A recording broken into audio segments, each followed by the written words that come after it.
You can feel the madness. Smith. Upstairs. Jumbo jam. The fake attack. Rejected. Do not go in there. Zach Edey. Edey. Missed it. Major highlight from Heidi. It is a UConn coronation. The Huskies make history. Back-to-back national champions. Hello, friends, and welcome into the D1 and Done pod, currently presented by Chip Carney and Sid's Bar and Grill. Make sure you give us a follow on our social media pages. That's Facebook, Twitter, Instagram. You can find us on YouTube. You can also send us an email. It's d1anddonepod@gmail.com. And also you can send us your viewer-related questions over SpeakPipe. It is speakpipe.com/d1anddonepod. Make sure you leave a like, follow us on our social medias, leave us a review, rate us 5 stars. Hey, maybe rate us 1 star. This could be a 1-star podcast. There's a lot of sadness in this podcast coming up. But regardless, we have gotten to the end of the college basketball season.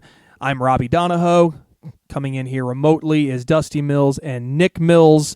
If this is your first time tuning into the pod, welcome. We have had a fantastic first season doing the D1 and Done podcast. We just started this thing out in February, hoping to have a good time. A couple of buddies talking college basketball, and it's grown into something that I hope we continue to further and increase, and we got some plans for the summer as well that we're really excited about that we'll share periodically throughout the coming weeks. But we'll talk about Purdue. We'll talk about the national championship game. We'll talk about Calipari and Kentucky. We'll look ahead to next year a little bit. We've got a lot to get to. We'll recap our lock picks from the year. Spoiler alert, Nick did not finish first. And we'll have much more to talk about from the year that was in college basketball. So, fellas, I'll start with you. Just overall, how are we feeling after this past week? Dusty, I'll start with you. It was a fun tournament. UConn, national champions once again. And I figured it's appropriate to start with you, being a former Florida fan. UConn, the first repeat title winner since the Gators in 06-07. What the hell just happened in the last 5 days? I want to get into Robby, just your time down or out in Phoenix, Glendale. I'm so glad you went out there. I'm so glad you stayed. For those that don't know, he was going to leave after the Final Four no matter what. Right. And I'm guessing his wife convinced him to stay for Monday. Heartbreak, of course, but I'm glad you did. You'll never regret that decision until you look at your bank account this week. I still don't regret it after that. Good. Okay. Makes me feel better. Yeah. Yeah. UConn, they're the best team in the country. Well, I say that, but I don't think they were. I still think Houston and I still think Purdue should be in them. We can talk game plan about what happened to Purdue. UConn just took I would say Hurley won that game more than anyone else. That's fair. Yeah. Just thematically, the way that they took Purdue out of their game, Purdue looked lost besides Edey. And he did, and Hurley did say, we're going to let Edey. It's almost like Robby and I, we were in high school, Eric Gordon, Dave McCullough's plan was, let's see if Gordon's good enough to beat us, we'll shut down everyone else. And Edey got his, but Purdue they weren't shooting threes, which I didn't understand. But the whole UConn, congratulations, they deserve all the credit in the world. I don't have the same feel as when Florida won it, because again, when you bring back the same group and guys say no to going to the pros, UConn basically did the opposite effect. But in the end, we're a college podcast. Congrats to UConn. I'm jealous as hell of your 6 national titles in 25 years. Yeah. But they deserve all the credit in the world. No question about it. Nick, before I get to you, I do want to shout out our ESPN Tournament Challenge winner. Aiden Ramsey is our winner, so he'll be receiving a restaurant gift card. And then also the finishers in second and third place are Ballpark and Big Blue Tater Tot are our top 3 finishers. So congratulations to all of them. But Aiden Ramsey will be receiving a restaurant gift card and to congratulate him on his victory. Basically, the top 15 finishers of the group were all the ones who picked UConn to win it all. My brother-in-law, Corey, had the best bracket outside of the group that did not pick UConn to win it all. He finished 16th. If Purdue would have won, he would have been in the money, and I actually would have finished second if Purdue would have won it all. So I guess no shame at all in finishing, where was I, 21st? my wife finishing 28th. So overall, a great first tourney challenge for the D1 and Done pod. Nick, going over to you now. What did you think overall just of the entire tournament, of UConn's run, first repeat winner in almost 2 decades? And man, it hasn't been a more dominant team, I think, since we've since the UCLA in the 60s and 70s. Yeah, 2 things, Robby. First of all, I'm not going to let your comment slide. Yes, I finished last in the locks. I did so bad. I almost left for Fayetteville. That's how bad it was. But like Dusty said again, this is crazy how this our last pod of the regular season is going to be. We have a lot to talk about. So, yeah, the UConn, I mean, I'm going to kind of say a lot of things Dusty said, except I vehemently disagree. UConn was the best team. I mean, they just ran through the tournament. They won by, I think, 140 points was their winning margin. I mean, every game was an obliteration. I mean, Alabama and Purdue were, you get my point. They by the end of the game, they were the victors. And in the national championship game, Robby, like, it was pretty obvious what the game plan was, right? Like, we're going to see if Zach Edey can score 50 points. We're going to face guard Lance Jones and Lawyer. I mean, they shot 7 3-point attempts, and it just felt like everything was so hard for Purdue except for Zach Edey, which, by the way, Zach Edey was he was the best player on the court the first half. That, like, I don't know, 5, 6, 7 minute stretch he went on was insane. I think it was just too much for him. Again, he had to do it all by himself. Braden Smith tried to chip in as much as he could, but yeah, man, that was just a coaching masterclass, and somehow UConn's won 6 championships in 25 years. They've made 7 Final Fours, 6-0 national championships. Jeez. They've had years they finished like 6th in the American, just irrelevant to the sport of college basketball. They have broken the algorithm. It makes no sense.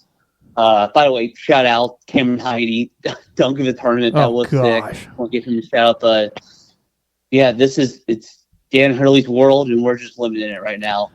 It's incredible. It felt like towards the in the second half, it felt like it was you were watching boys trying to face down and beat a team of men. Like Cam Spencer, that's a dude. Tristan Newton, that's a dude. Stephon Castle, that's a dude. Hassan Diarra, that's a dude. Like they have 22, 23, 24-year-old players.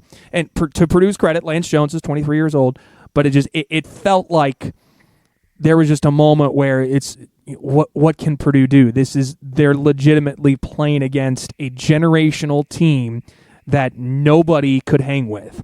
There was a stretch towards the end of the first half where they kind of went on a little bit of a run, and it was ever since that run and went into halftime, Purdue just could not get their footing back in the game. And yeah, so I will.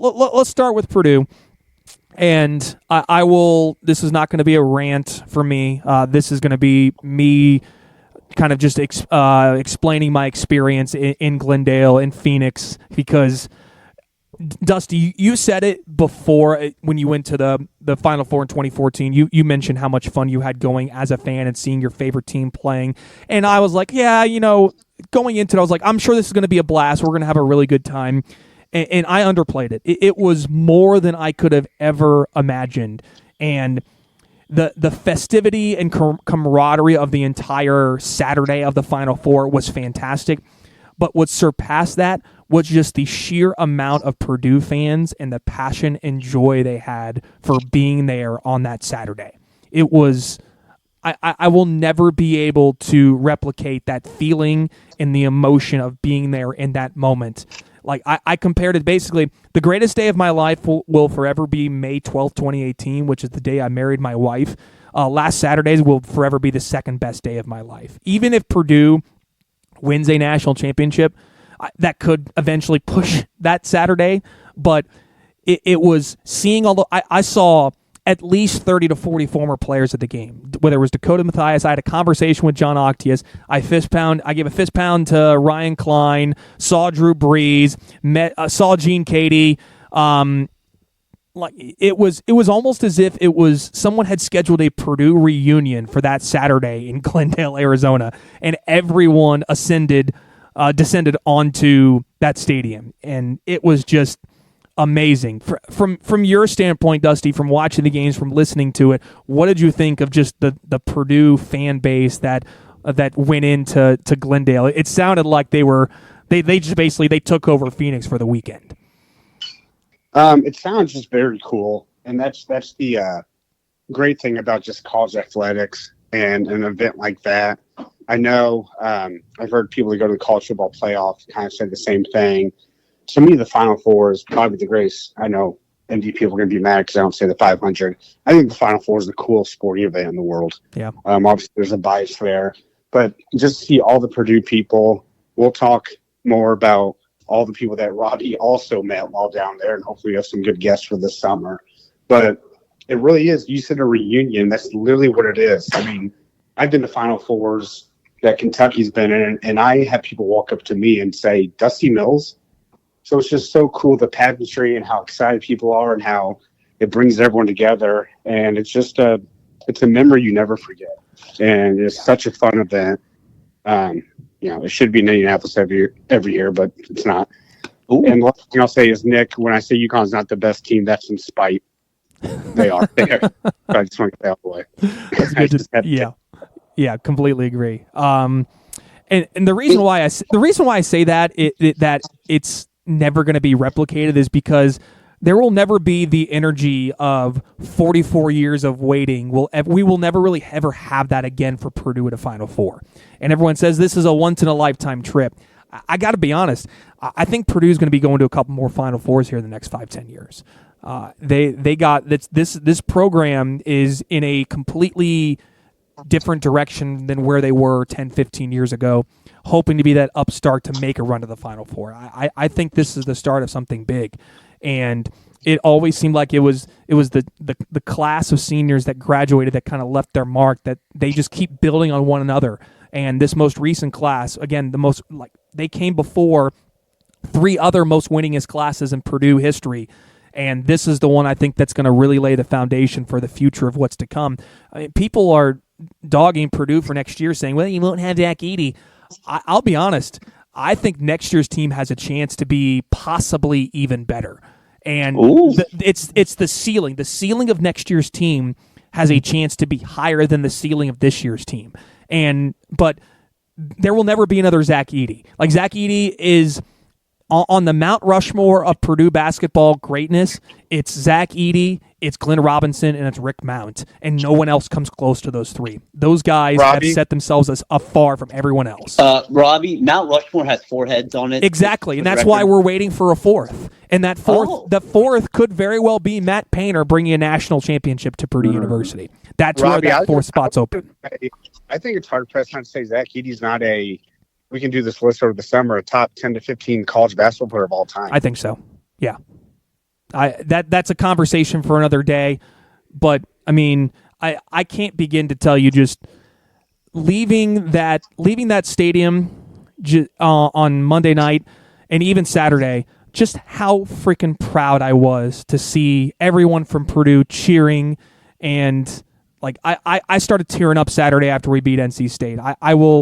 That was one of the greatest moments of my life. And yes, it is, at the end of the day, it is just a game. But for those who have experienced that misery and that pain and that suffering of seeing Purdue get so close and still not reach that moment, that's what that night was all about. And you can move well past it just being a game at that point. That's pride, that's passion for what you have inside and what's in your heart. But Robby, what I'll say to that is, again, we've talked about how my wife does not follow sports whatsoever, right?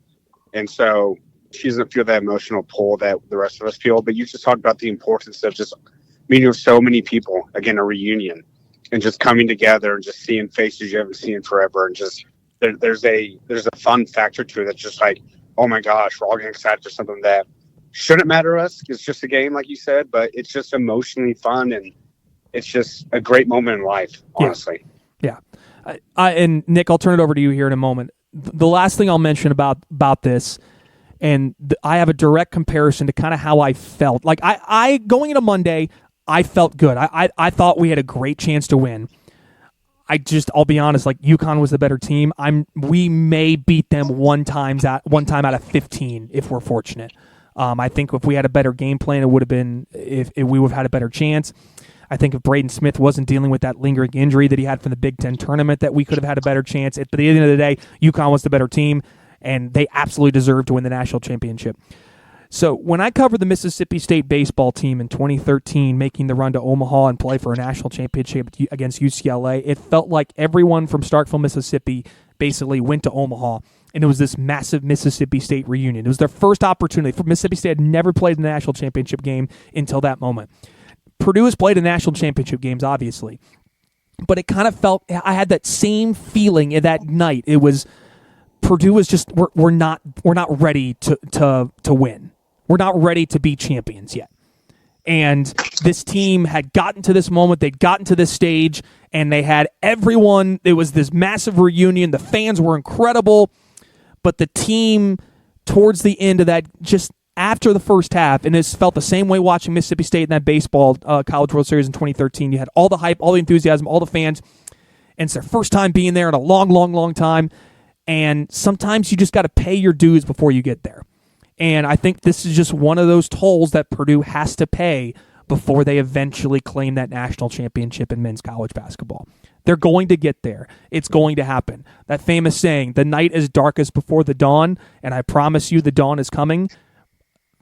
Boilermakers, I assure you, the dawn is coming. This team will win a national championship under Matt Painter. It is going to happen. It's not if, it's when.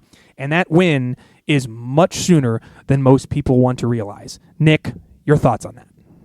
Yeah, I just want to go back to what you said about that, that Final Four is going to be the second greatest day of your life. Because even if Purdue does win, or when they do, sorry, Robby, when they do win their national championship, right?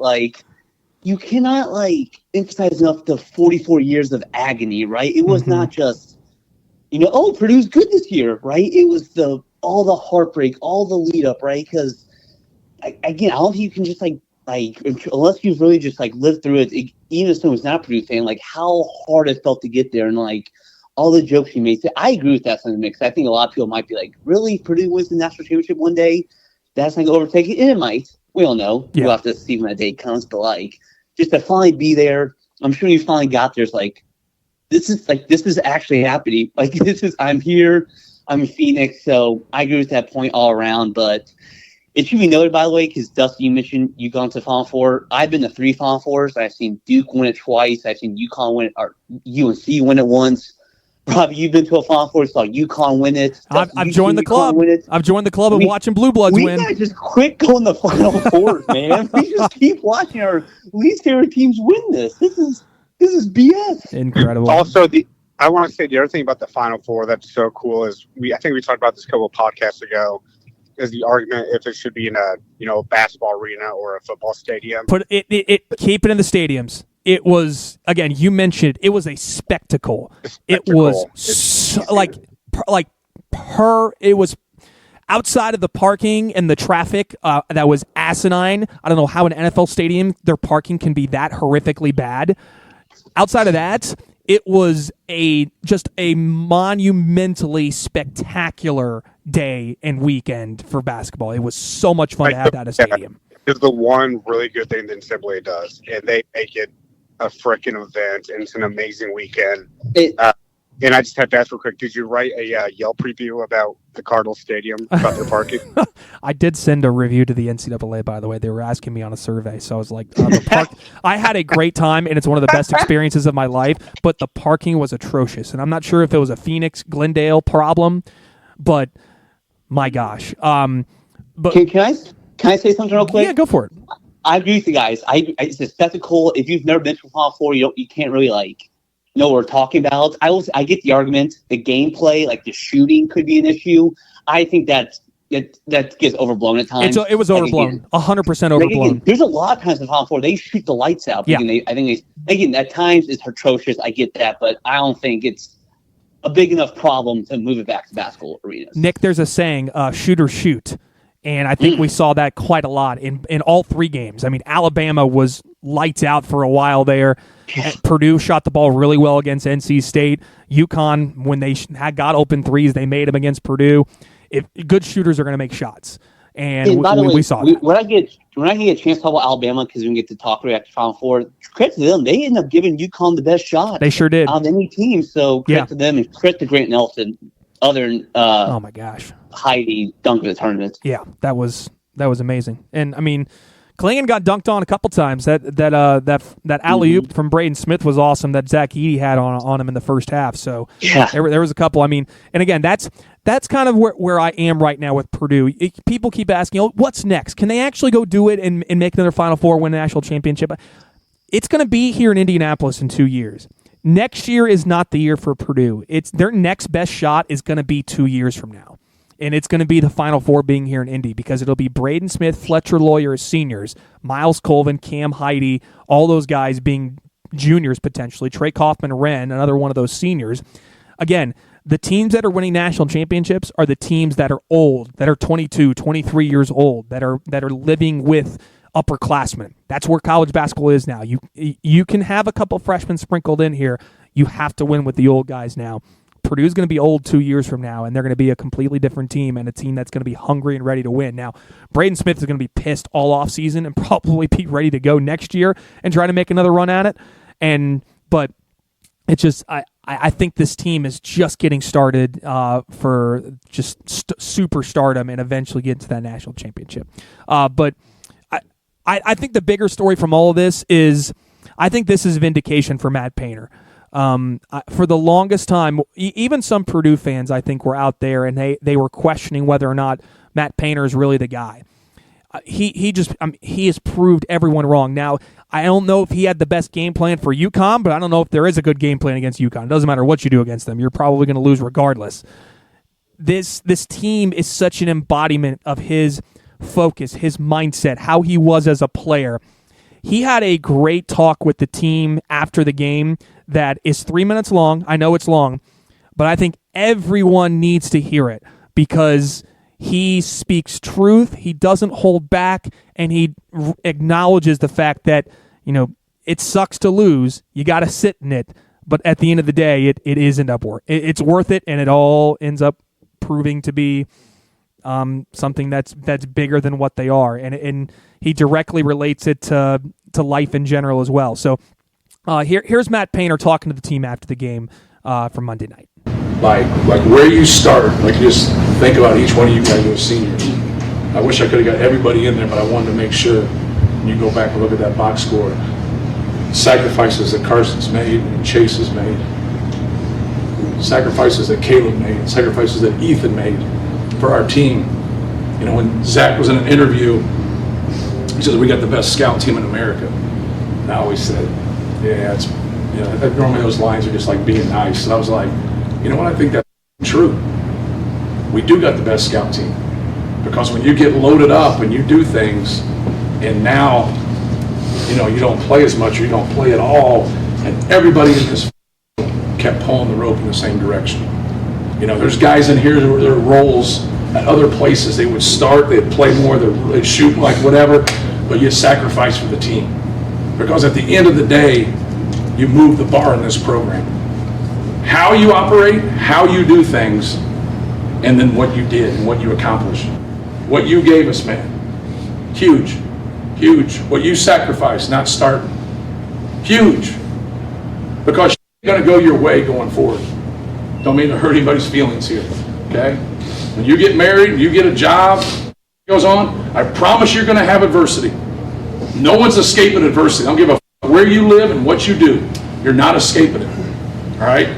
But the people that are champions, they're gonna face it straight up. What you did and being a 16 seed and getting beat and then sitting in it and talking about it and not running from it, that's some big time, guys. But man, I'm proud of everybody in here. It's hard. People have no idea what you guys have to do. They look at you like you're handed something. No one got anything handed here. To get a scholarship here, to advance, to grow, to be a good teammate, to do those things, nothing's handed to you. You've earned everything. And that's the way you got to stay.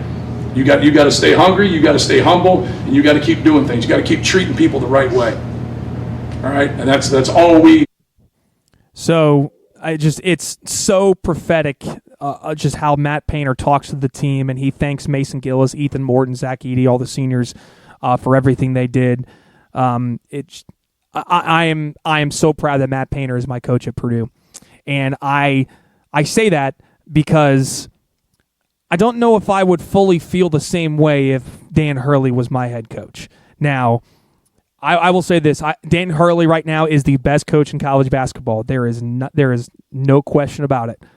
But his antics on Monday night in that national championship game bordered on overshadowing what his team was doing on the court. You can be the best at something and still be an a-hole. And that's ultimately. I still respect UConn. I still respect Dan Hurley. I don't know if I respect some of the crap that he was doing during that game. And he gets away with a lot. Yep. Whether it's walking. I could not play for him personally. I think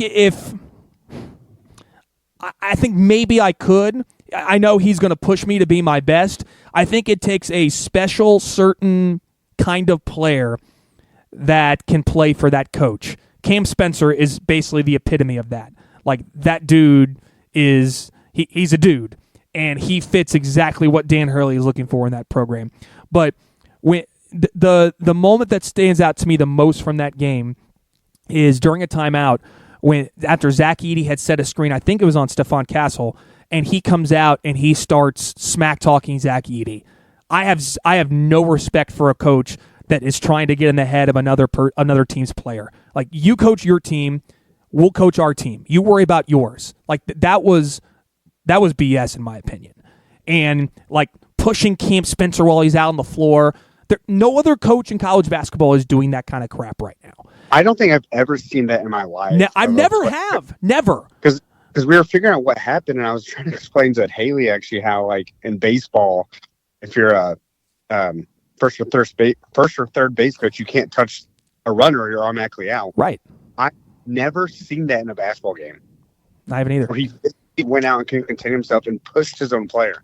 Yeah, and I know I know this is going to sound like sour grapes 100%, because UConn was the better team and they are deserving of being back-to-back national champions. Hurley had a pretty good comment after the game on Monday night, where he didn't hold back. And again, what he had to say was, again, very, very high and mighty of him after the game. Let me take a listen to that. It's been running for the last 25, 30 years. UConn's been running college basketball. And I see all the former champs over there. And we've been running college basketball the last 30 years. Let's go. We've been running college basketball for the last 30 years. I don't know why he's saying we, because he's only been a part of 2 of those. So it's just kind of funny. But Nick, does Dan Hurley's antics, do they push the envelope too far, or does it fit kind of exactly what UConn really is, and it's what makes them so great? Well, first off, proud in the room here. You should watch your tongue about talking smack about Dan Hurley right now, because there's a certain job opening right now that certain schools trying to this man. So I will watch my tongue a little bit. Yeah, it's funny. Like, I'm not a fan of him.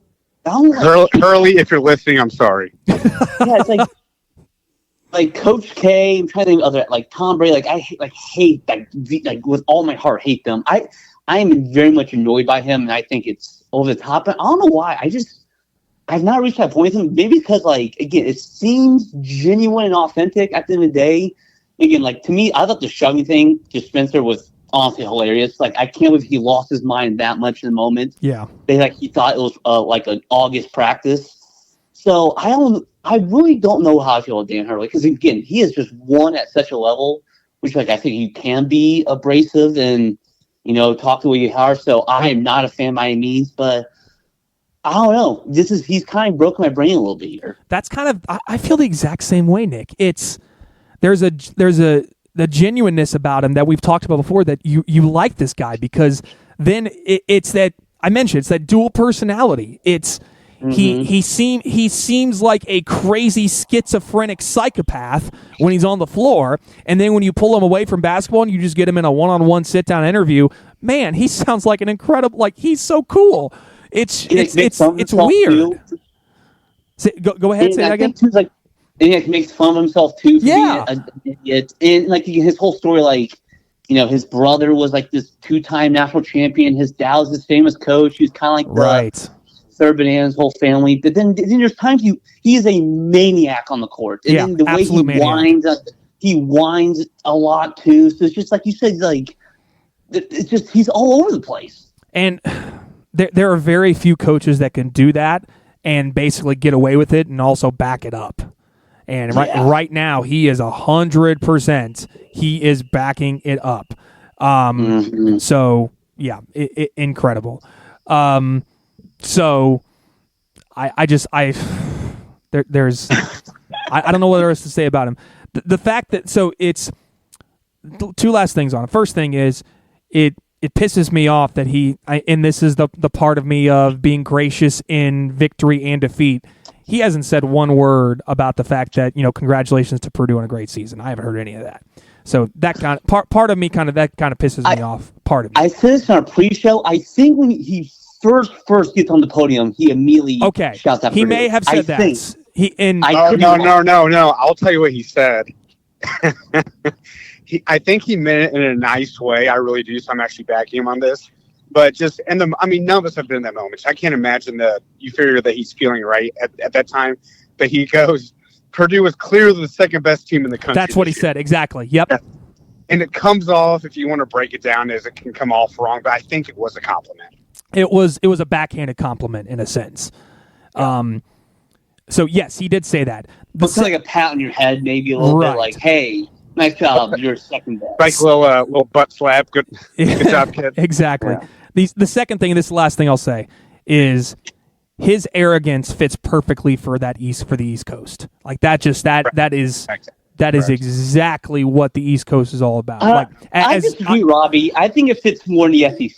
That's where I think it fits better. Maybe it is. I'll tell one story from my time at the Final Four. So as we were walking up the stairs and everyone from the Purdue section was leaving after the national championship game, there is one UConn fan walking down our stairs, and he's just talking smack to everyone, saying something along the lines of, You stay on the right side of the stairs. Don't stay on the left. And I spout off back at him, dude. We're all trying to leave, and you're trying to get through a Purdue section. And then he says, you don't want the smoke, man. Get away from me. And first off, I am a lover, not a fighter, so that absolutely won't happen. Second thing is I just say, go down and celebrate. Congratulations. Why are you talking smack to me? But that's the East Coast's arrogance and nonsense that fits kind of what Dan Hurley has promoted and become with this program. I didn't necessarily despise the UConn fans that I ran into while I was there. A couple of them were jerks, but that's pretty typical of every fan base.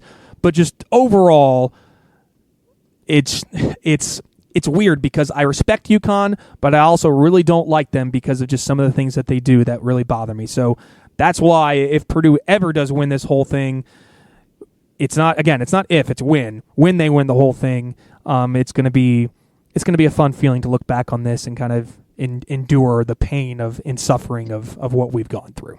So, Robby, two quick things. One, I wish you would have said to that fan, I'll tell you what I did, Paul. But two, the biggest sport that they always talk about is the NBA is the main one. So we're sticking with basketball, obviously, where they do say you have to suffer for a while before you actually get there. Right. I mean, we're going to talk about MJ or whatnot. So just having a taste of it, though, has to make you want it even more. It's almost like a teaser.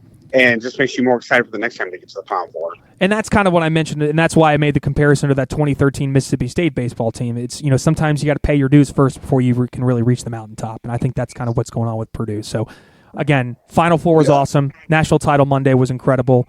It just such an incredible ride. Real quick about that, you guys say that you have to go through your lulls. Evidently not UConn basketball. You can just be good immediately. They just win 6 national championships. Must be nice. I don't get it. Must be really nice. Did they ever make a Final Four before 99? I don't believe so. Let me look it up real quick, but I don't believe they made a Final Four prior to 99, which is how ridiculous is that? Stupid. Yeah, they made an Elite Eight in 98, but their first Final Four was 99.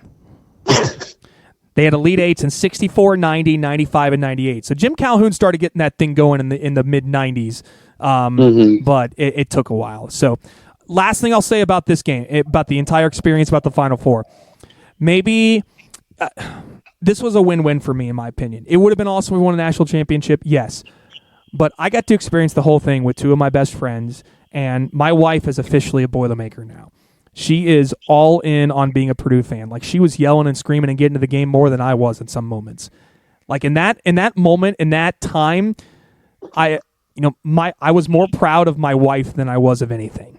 And it was so much fun, and I took so much joy in getting to see how she enjoyed it. And I couldn't have even fathomed going to the Final Four with anyone else but my wife. So shout out to First Lady of the Pod, Kelly. I love you, and thank you for making that Final Four even more memorable and enjoyable because you were a part of it. So I just wanted to do that for her in case I hope she listens to this and she comes back to this and be like, that was so sweet that you said that. Well, first, I love that. And as we're talking about the First Ladies of the Pod, I will tell you that my wife, again, not a big sports person, or not even a sports person, she screamed, "Let's go Purdue," probably 15 times during that game. Oh. Yeah, my girlfriend's definitely roots Purdue too. Yeah? Yeah. This is news to me. You have a girlfriend now? Nick's girlfriend, Purdue Pete. That's pretty funny. We are going to have a conversation over the summer for talking about best college basketball programs of all time. UConn is in that conversation now. I want to now turn the page and talk about maybe the story that almost overshadowed the national championship game. What on earth is happening between Lexington, Kentucky, and Fayetteville, Arkansas? So officially today, John Calipari was announced as the new head coach at Arkansas. Just to show the timeline for you, there was a stretch on, Saturday, that the rumors were coming out that he may have been going to Sunday. The rumors were coming out that he was going to Arkansas. And then Monday to Tuesday, he then starts getting cold feet and maybe he's not taking the job. And then Tuesday, he comes out with that video basically saying that he and Kentucky are probably done. And now he's back and he is taking the Arkansas job. So, Dusty, I'm starting with you because I have to understand the emotions that you went through over the last 72, 96 hours of this entire debacle. How do you even put it into words? So I cried multiple times. Nick and I, when you're at the Final Four, try to do emergency podcast, and clearly we're worthless without you.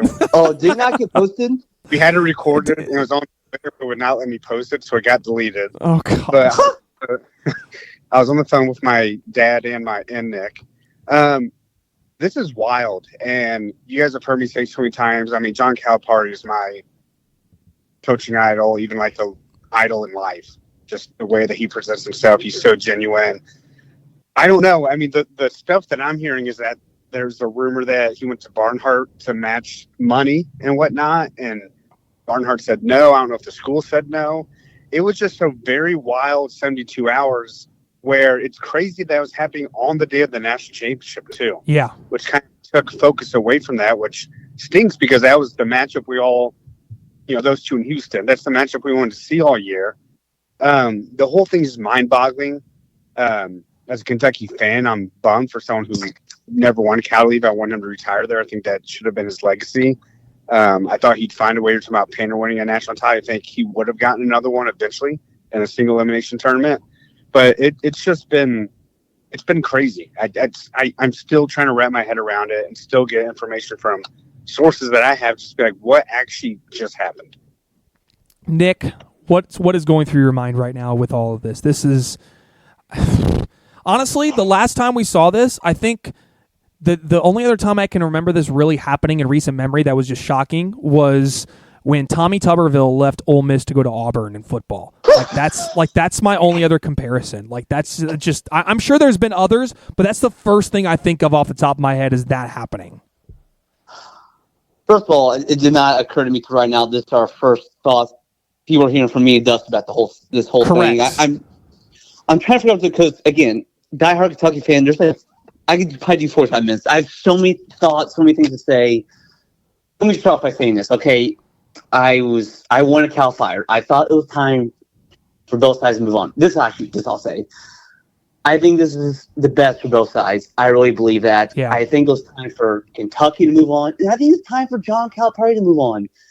Get a new opportunity somewhere else. So I'll start off by saying that. And it's as much as I thought it was best for him to move on, I still say this, he's the only coach I've ever seen in my life. Like if any Kentucky fans listen to this, go to that Matt Jones thing where they were just listing off the great memories. And the run from 2010 and 2019, and because 2020 when we get the tournament, it was so much freaking fun to be a Kentucky fan. And we didn't win it every single year, but it just felt like it was like a rock concert every night, right? You didn't know what star was going to step up. You didn't know it was going to be Deron Lamb or Dakari Johnson, right? Like, it was just, it was a show. And Calipari, again, because my early memories of Kentucky basketball were, the end of Tubby and Billy Gillespie. Like, I didn't know Kentucky as, Kentucky basketball. Rick Pitino, Tubby Smith, winning national championships. Yeah.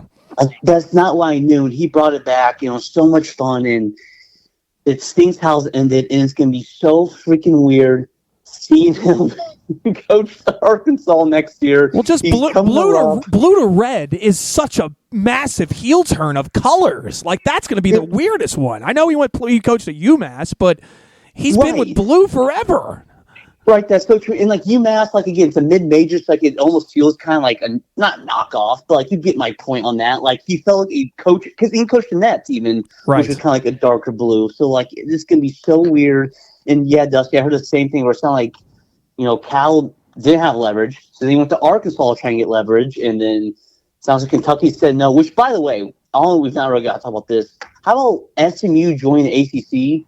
The domino effect to start all of this. Oh my gosh, yeah. It starts Andy Enfield, the SMU, Musselman, blah blah blah, the whole thing.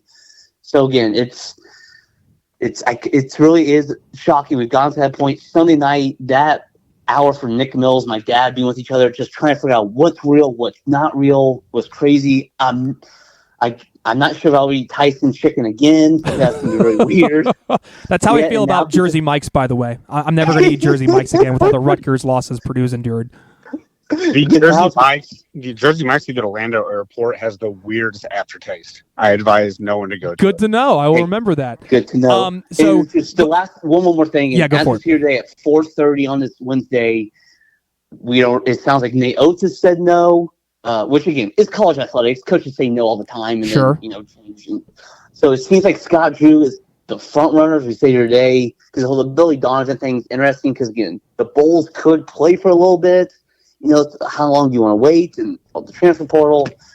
I just want to say, Scott Drew, I'm taking every day of the week. I think what he's done at Baylor's awesome. Yeah. I know it's not the splashiest hire. I'll definitely take it. The hot board right now, Dusty. Who's the one guy that you want Kentucky to go get? Or, I guess, who's the guy you think they're going to get? I want Nate Oates. I've wanted Nate Oates for a while. They're not going to get him, it sounds like, from stuff that I've heard and obviously the reports that we see on all social media. Mm-hmm. Drew, I'm not high on, and I don't have a reason why. What he's done at Baylor is sensational. I mean, for those that don't know that listen, Baylor basketball went through what can I say live? Went through hell. A tough time? Yeah. Just Google it. Truly, everyone. Just Google what happened. What they went through with a player murdering another teammate, and it was just a storm, essentially. I think we talked about this on... And the coach covering it up. Yeah. Yes, covering up. It was a mess. And then you had the football program dealing with sexual assault stuff that Art Browse was covering up. The school is just a mess, even though it's like a nice private institution, right? Right. So, yes, Drew I'd be happy with. This is probably just me taking it back to my childhood. Billy Donovan would be the most. Can you believe if that would actually happen for you personally? How incredible would that be? Yeah, I do not know how I would take that. So yeah, with Nate Oates being out, Hurley not being out, and Hurley being out, it sounds like. And honestly, after we just talked about Hurley, I do not want him as a Kentucky coach. I don't know if I can. Wow. Come on. I don't care how much of a dick he's won back-to-back natties. Yeah, I don't think I can root for him. So go back to Florida then. maybe Donovan will go back to Florida and take over for Golden. I'll go be a Florida fan again. I mean, in all reality, yes. If Hurley became the Kentucky coach, I'm gonna find a way to love him. But whatnot. I'm not a fan, as you guys can tell. That's fair. But best coach in America, I will not have the respect for him for that. So if you gave me just who's it going to be, I wish it could be Billy Donovan now if it's not going to be Nate Oates. But I mean, the one name that keeps falling apart that I still would love is Bruce Pearl. Yeah. So because you need someone with the right personality, because I saw something where apparently Drew's wife is a very introverted lady, and their family concern is that she doesn't want to be involved with all the really drama that comes with being the Kentucky basketball coach. And I think Bruce Pearl, personality-wise, is the perfect person for that job. Yeah, I agree with that completely. That's where my head's at. So we'll see. We'll talk more about this at the next pod. And by then, hopefully, we'll have more information, and we'll just go from there. For sure. So there's Dusty talking about the coaching search for Kentucky. One of my favorite things, and I just saw it on social media, Barstool, Kentucky tweeted out, "Keep these two away from Scott Drew for the next 48 hours," which it's a picture of Chip and Joanna Gaines, a fixer-upper. Basically, they don't want those two trying to find a way to keep Scott Drew at Baylor. And someone quote tweeted, "Who is Chip Gaines? Who the F is Chip Gaines?" Chip Gaines responds to him, "Do you kiss your mom? Do you kiss your mom with that mouth? Ask her who I am. She'll know." How, is that a flex or what? And he's right. He's 100% correct. But it's just that's hilarious. What a comment. Dude, today on Kentucky social media is hilarious because there's a picture of Scott Drew at a Waco diner. I saw that, yes. And people are investigating it because there's a Family Feud episode airing on it, okay? The episode aired in 2020, but someone dug up that restaurant, their TV guide schedule, in the episode airing is from 2022. So now people are wondering, is it a doctored photo? Stop it. This is where we're at, Robbie. This is where we're at. Oh, my. I mean, they do reruns all the time on game shows, but still, someone actually went back and found that is hilarious. It's great. Whether it's true or not, I don't care. This is the fact this is what we've come to, is we're watching Family Feud episodes to figure out what we're trying to connect to. Unreal. This is college athletics at its finest right now. That's where we're at. By the way, amazing. We mentioned Cal. He went to Fayetteville today. He's calling the Hogs and stuff. It's so bizarre to see. That's wild. And he's had some pretty interesting, memorable moments in Fayetteville where, the Arkansas fans, he got kicked out of a game there a couple years ago, I remember. Mm-hmm. So that's what a wild time we are in. So we'll keep an eye on the coaching hot board for Kentucky. Is there a guy? Is there a guy that you're looking for, Nick?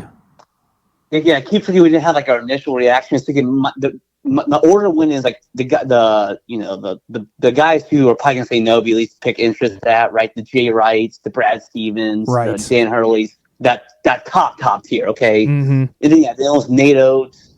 I don't know. What do you think of Billy Donovan? Obviously, 2-time national championship winning coach, was awesome. Oh, he's been out of the college game for 10 years. Am I right to be just a tad? To answer your question, it would be Dan Hurley, but then Nate Oates or Scott Drew. But what are your thoughts on that's so? And here's where I am is, and I completely agree with what you said earlier, Nick. I think this is a fresh reset that's needed for both sides. I think Kentucky needs to start over, and I think John Calipari kind of needs to start over and do something new and different too. I think he's going to find success at Arkansas, and I think Kentucky's going to find success after John Calipari. It may take a little while to get it started and reset, but it's going to happen. So I think this was an amicable split on both ends, and it made the most sense. It made sense, and it's funny that basically Arkansas just gave Kentucky a $30 million handshake and said, "We got this. Don't worry." Oh, great point. We haven't even mentioned that part yet. We haven't even talked about the fact that now Kentucky doesn't have to pay the buyout, nor does Arkansas, because John Calipari leaves on his own cognition, which is that's a whole nother topic for a whole nother day. Right. And it's just, the layers of this story are just outrageous, and it only happens in the SEC. This stuff only happens in the Southeastern Conference. I'm a firm believer of that.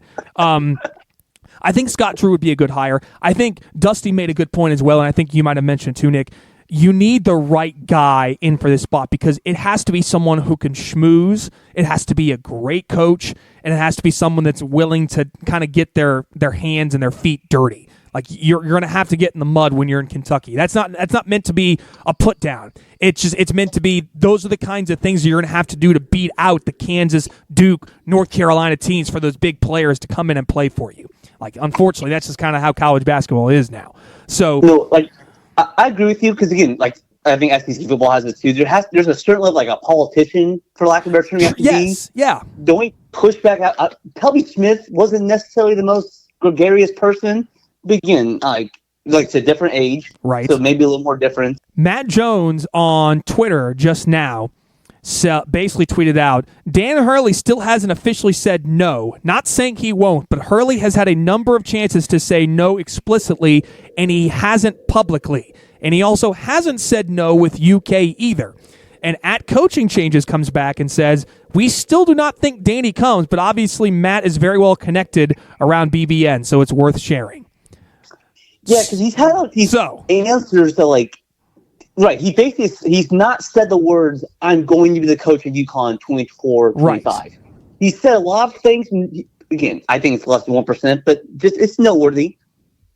It is, and I think it's, he what was it? At some point, Dan Hurley did come out and say if he was asked directly about the Kentucky job, he said no way. But again, it's all semantics, and that's kind of where it comes into play, where you kind of have interwoven like the politics side of things with sports, where everyone hangs on every single word that these coaches and people say, and it's like unless you explicitly say it, does he actually say no and deny it? Well, okay, maybe it's still in there. You don't know. I think Scott Drew makes the most sense. I think he fits the profile of someone that would be someone that Kentucky could make work. He built Baylor from basically nothing. Like Baylor was not a good basketball job or a basketball school, and they have risen to be a national champion and a perennial power team that's playing for a Sweet 16, Elite 8, Final Four. Like he took them from basically just the depths of the Big 12 to being a perennial power. So I think Scott Drew's a great hire. It makes a ton of sense, I think. Right, and I know he's not the splashiest guy for most people, but just to give a quick resume for him, okay? Yeah. Past 5 years, okay? The 20 season did not determine that happen. They were going to be a 1 seed, okay? And then they won the Natty in 21 as a 1 seed. And by the way, was kind of like UConn this year, was the best team in the country. They beat undefeated Gonzaga in the national championship by 1,000,000 points. Oh, jeez. I was so wrong about that game. Okay, but 22, they're also 1 seed again. So again, 3 straight years, he's having Baylor as a 1 seed, okay? And in the past 2 years, 3 seeds back-to-back years, okay? So again, that's 5 straight years. They're one of the 10 to 12 best teams in the country. And they've had NBA guys come through too as well. So again, I think what he's done with Baylor is great. I would be all for it completely. I agree. Right now, again, this is a topic for another day. Best teams that we've seen over the last 30 years. That UConn team I saw Monday night. Can you imagine them playing that 2021 Baylor national champion team? Like that would be a game because I still say that 21 Baylor team is probably the best. Like in that moment, they were the best college basketball team I've ever seen play. Like they were the most dominant, most physical, most impressive team that I think they were the most at that moment, not just the entire season, just at that moment, the most unbeatable team we've ever seen in college basketball, next to the UConn team from Monday night and the Villanova Dante DiVincenzo team. Those are the only teams that I throw into that conversation. Well, we know it's notable about those two teams. They're kind of similar to fact, like, 2012 Kentucky, 2018 Nova. Yeah. There's NBA guys everywhere. Everywhere. These two teams not necessarily going to have that. And the two coaching personalities could not be any more different than Dan Hurley and Scott Drew. Completely different. But, Robby, that's a great summer. We do need to, the best team since, the turn of the century or whatever date we want to do. We're going to do best programs. We'll eventually come out with a too early top 25 because if we try to do a top 25 right now, it's going to change in 2 days with portal additions. So there's really no point in even trying to think about, well, Michigan State could be a top 25 team and then they go out and get a top 10 portal player and now they're a top 10 team. it's pointless at that point. So we're not even gonna address that. I will say the team with the best odds currently, according to FanDuel, to win the national championship next year, it's not UConn. You know who it is, Nick? Two guesses. I'm either going Houston or Duke. I'll go Duke. It's Duke. Duke has the best odds to win the national championship next year, which I'm a little perplexed by because Kyle Filipowski's going to the draft. He's not going to come back from what I've seen. And he was a big reason. Like without Kyle Filipowski, that Duke team is a 6-7 seed at best.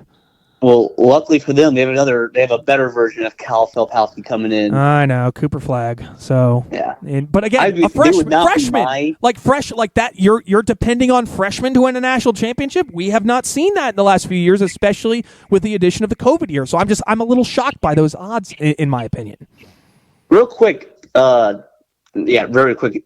Are we done with the COVID years yet? How much more? This upcoming season's the last year for it, I believe, and we're done after this. It's gotten so hard to tell who's coming back. You're playing 25-year-old guys. Like, you're playing men. You're not playing guys anymore. You're playing men. It's ridiculous. Like, Bowie should be in a walker by now, and he is still playing college basketball. Gosh. It's also he's probably getting, Bowie's probably getting Social Security by when he was playing Northwestern. Golly. I got nothing to add to that. That's so peaceful. Oh, man. All right. So we're gonna do best program. We're gonna talk about our favorite games. Like, we've got a ton of stuff planned for the summer. We still haven't planned out the official schedule yet of when we're gonna come out with pods over the summer. But make sure you're subscribed and you keep up to date with us on social media. We'll have shows out periodically. We'll let you know when they come out in the future. Last thing I do want to mention, before we have a few more things, are end of the season lock standings. Nick.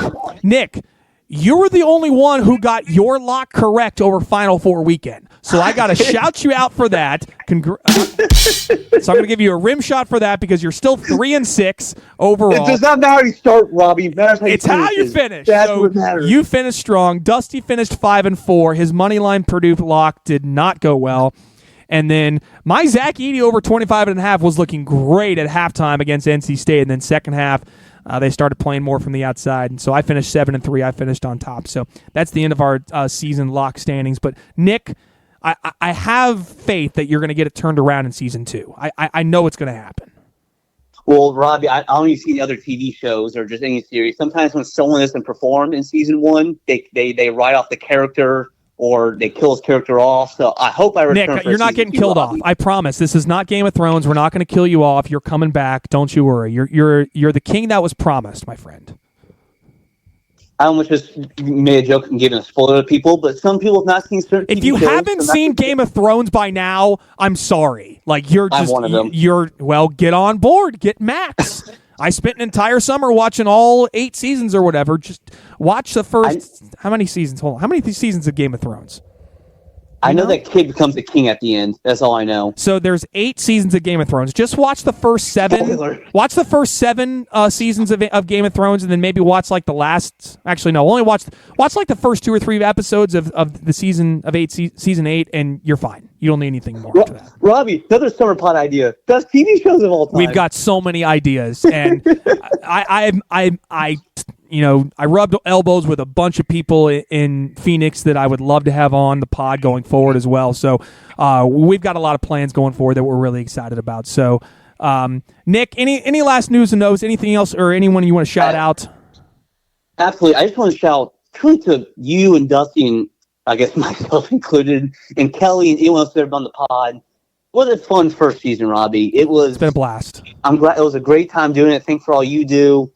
And again, a very noteworthy first year with Purdue and Kentucky in their different directions. So it was fun, buddy. I look forward to more shows going forward. Thank you, my friend. And Nick, there's only one way to go but down at this point. We've reached the pinnacle of where we're going to be in terms of this podcast.